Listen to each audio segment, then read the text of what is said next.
नमस्कार मित्रांनो, आपण राज्यघटना चालू घडामोडी प्रश्नसंच सिरीज गेल्या 2-3 दिवसापासून सुरुवात केलेली आहे.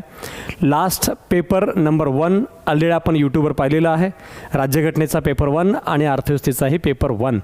आणि आता आज आपण पाहतोय राज्यघटनेचा पेपर 2 जो चालू घडामोडीचा प्रश्नसंच घटक आहे. आत्ता सध्या डेली न्यूजमध्ये राज्यघटना रिलेटेड जे करंट इश्यूज येत आहेत, विषय येत आहेत, त्याच्यावर काही स्पेशलाइज्ड काम करण्याच्या उद्देशानं या घटकांची सिरीज मी सुरू केलेली आहे, ज्याच्यामध्ये आपण दररोज न्यूजपेपरमध्ये आलेले विषय पाहणार आहोत आणि अगदी कमी वेळामध्ये 8 ते 10 मिनिटांमध्ये सगळे क्वेश्चन्स, त्यांचा सराव, त्याची माहिती, ॲडिशनल इन्फॉर्मेशन, त्याची कन्सेप्ट आणि करंट ऑल अपडेट पूर्ण करण्याच्या उद्देशाने हा घटक मी इथं सुरू केलेला आहे आणि संपूर्ण बेस दैनंदिन वर्तमानपत्रावर. तर तुम्हाला दररोज न्यूजपेपर वाचणं शक्य नाही किंवा वाचत असलो तर काय वाचू समजत नाही आणि समजलं तर त्यामध्ये स्पेसिफिक राज्यघटना किंवा अर्थव्यवस्थेचे विषय सापडत नाहीत. आणि तसाच हा विषय आहे जो आजचा आहे. आजचा पूर्ण पेपर हा देशातील राजकीय पक्ष पद्धतीबद्दल आहे. राज्यसभा मेन्समध्ये राजकीय पक्षाचा मोठा टॉपिक आहे. कंबाईंड मेन्सला राजकीय पक्षावर बरेच प्रश्न आहेत आणि त्याच्या रिलेटेड आत्ता न्यूजमध्ये चर्चा आहे. राष्ट्रीय पक्ष, राज्य पक्ष, कोणत्या पक्षाचा दर्जा गेला, कोणत्या पक्षाला दर्जा मिळाला, या रिलेटेडचे पूर्ण कलेक्टेड कंपाईल एकाच ठिकाणी जर माहिती मिळाली तर आपल्याला पुन्हा वेगळं काही वाचावं लागणार नाही. या पॉलिसीला समोर ठेवून या ठिकाणचा हा घटक आपण चर्चा करतोय. बघूयात पहिला क्वेश्चन्स. सध्या देशामध्ये एकूण राष्ट्रीय पक्षांचा दर्जा असलेल्या पक्षांची संख्या किती आहे? तर आपल्याला लक्षात येईल आत्ताच रिसेंटली महाराष्ट्रात राष्ट्रवादी काँग्रेस पक्षाचा दर्जा गेला, जो राष्ट्रीय पक्षाचा दर्जा होता. काही दिवसापूर्वी मनसेचा राज्य पक्षाचा दर्जा गेला. अशा अनेक पक्षांचे दर्जा रिसेंटली गेलेले आहेत. तर या दृष्टिकोनातून याचा अपडेट लक्षात ठेवा. एकूण 6 पक्ष आहेत जे सध्या राष्ट्रीय पक्ष असलेल्या दर्जाच्या कॅटेगरीमध्ये येतात आहे. त्यांच्याबद्दलची यादी घटकही आपण पुढे पाहू. आता एक नेक्स्ट क्वेश्चन्स पहा. राष्ट्रीय पक्षाचा दर्जा प्राप्त असलेल्या पक्षापैकी सर्वात जुना पक्ष कोणता आहे? ज्यांना राष्ट्रीय पक्षाचा दर्जा प्राप्त आहे अशा यादीमध्ये सर्वात जुना पक्ष ऑब्व्हियसली भारतीय राष्ट्रीय काँग्रेस, इंडियन नॅशनल काँग्रेस, जो सर्वात जुना पक्ष आहे. आत्ता जे पक्षांची यादी आहे त्यामध्ये communist party of India, communist party of India मार्क्सवादी हे सुद्धा बऱ्यापैकी जुन्या असलेल्या पक्षांच्या यादीत येतात, पण सर्वात जुना राष्ट्रीय काँग्रेसच आहे. म्हणून याचं उत्तर डायरेक्टली भारतीय राष्ट्रीय काँग्रेस जो सर्वात जुना पक्ष या यादीमध्ये येईल आहे. नेक्स्ट आहे इम्पॉर्टंट. कोणत्याही पक्षाला जर राष्ट्रीय पक्षाचा दर्जा द्यायचं झालं किंवा तो दर्जा काढून टाकायचा असेल तर याबाबत पुढीलपैकी कोणाकडे ते अधिकार आहेत? पक्षाचा दर्जा, राष्ट्रीय, राज्य हे दर्जा देण्याबद्दलचे अधिकार obviously election commission of India ज्यांच्याकडे पॉवर असतात आहे. राष्ट्रपती, केंद्र सरकार वगैरे यामध्ये भानगडीत पडत नाहीत. एक ॲटोनॉमस इंडिपेंडंट इन्स्टिट्यूशन आहे जे इलेक्शन कमिशन ऑफ इंडिया आहे, जे याबद्दल स्वतंत्रपणे काम करते. म्हणून त्यांचं इम्पॉर्टन्स आपल्याला माहिती असलं पाहिजे आहे. सध्या राष्ट्रीय पक्षाचा दर्जा प्राप्त असलेल्या पक्षापैकी कोणता पक्ष आहे ज्याला सर्वात शेवटी राष्ट्रीय पक्षाचा दर्जा मिळाला आहे? म्हणजे आत्ता रिसेंटली लास्ट राष्ट्रीय पक्षाचा दर्जा मिळालेला पक्ष यामध्ये नाही, पण जे ऑप्शन दिलेत यामधला शेवटचा पक्ष कोणता आहे हे इम्पॉर्टंट आहे. प्रश्न कसा विचारला आहे? कोणता पक्ष, दर्जा प्राप्त झालेल्या पक्षापैकी कोणता पक्ष ज्याला सर्वात शेवटचा दर्जा मिळालेला आहे? दिलेल्या ऑप्शनमधला उत्तर चॉईस करायचं आहे.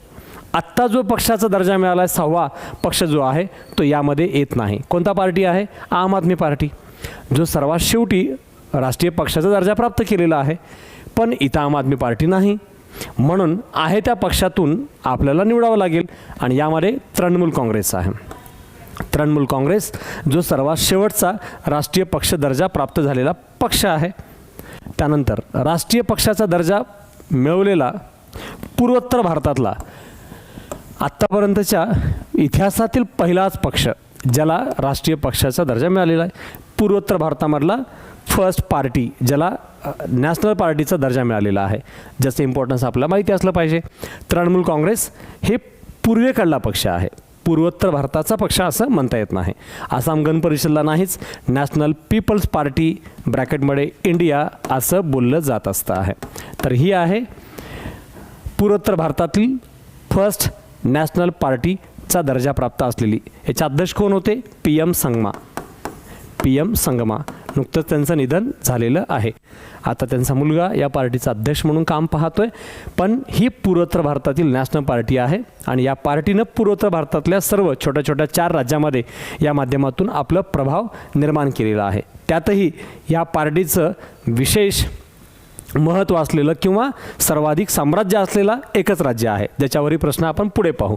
आत्ता इथं लक्षात ठेवा, या ठिकाणी पूर्वोत्तर भारतातला पहिलाच पक्ष आहे ज्याला राष्ट्रीय पक्षाचा दर्जा प्राप्त झाला आहे, जो PM संगमा यांचा आहे.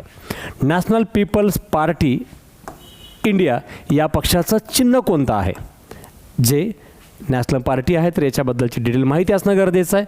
म्हणून लक्षात ठेवा, पुस्तक हे चिन्ह आहे आणि हे पुस्तक चिन्ह असल्यामुळे हा पक्ष या पुस्तकाचा प्रचार आणि प्रसारही तसाच करतो. म्हणजे या पक्षाचं असं म्हणणं आहे की सामान्य जनतेचं भविष्य हे साक्षरता आणि त्या माध्यमातूनचे ज्ञान हे भविष्य आहे. आणि म्हणून आम्ही सामान्यातल्या सामान्य लोकांना संविधानापासून ते सामान्य इतर पुस्तकापर्यंत ची माहिती देतो, ज्यातून लोक जागरूक होतात, सेल्फ इंडिपेंडंट होतात, ज्याच्यातून ज्ञानी बनतात आणि त्या विद्यार्थ्यांना, त्या व्यक्तीला भारताचा एक प्रगल्भ नागरिक बनवण्याचा पर्याय मिळतो. ते काम आमची पार्टी करते. म्हणून पुस्तकाचं महत्त्व या माध्यमातून ते सांगत आपल्या पक्षचिन्हावर आधारित निवडणुका लढवून जिंकण्याचा प्रयत्न चालू असतो. पार्टीचं चिन्ह लक्षात ठेवा, नॅशनल पीपल्स पार्टी. पुन्हा शब्दाचं इथं इंडिया ब्रॅकेटमध्ये येणं ऑलवेज जरुरी आहे. नॅशनल पीपल्स पार्टी या पक्षाचा प्रभाव पूर्वोत्तर राज्यामध्ये आहे, परंतु प्रामुख्याने पूर्वोत्तर भारतातील कोणत्या राज्यात आहे?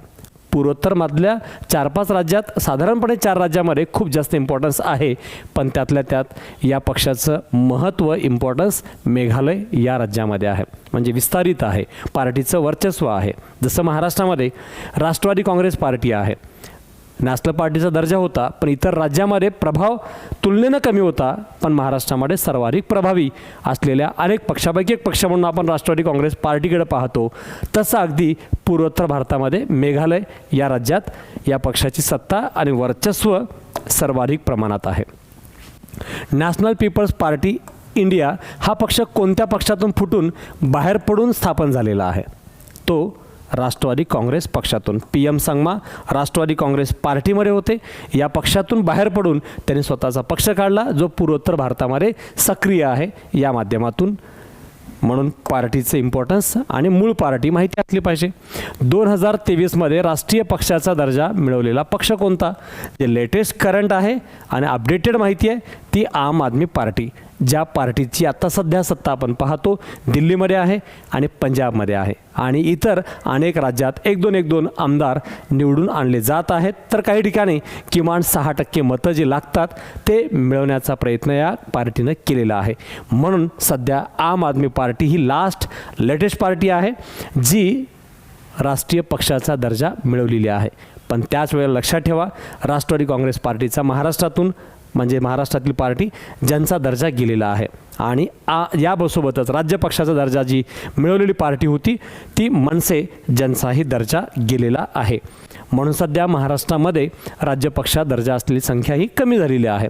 सध्या देशात मान्यताप्राप्त एकूण राज्य पक्षांची संख्या किती आहे आपल्याला माहिती असावं. राष्ट्रीय पक्षाचा दर्जा मिळवण्यासाठी आपल्याला एकतर लोकसभेच्या एकूण टाकण्यात आलेल्या मतापैकी 6% मतं किंवा राज्य विधानमंडळामध्ये सीट जे 6% मत आणि काही सीट मिळवणं गरजेचं आहे, किंवा लोकसभेच्या एकूण जागापैकी 4% जागा मिळवणं गरजेचं. अशा अनेक अटी आहेत ज्यांचा आढावा आपण स्वतंत्र व्हिडिओमध्ये पाहूच.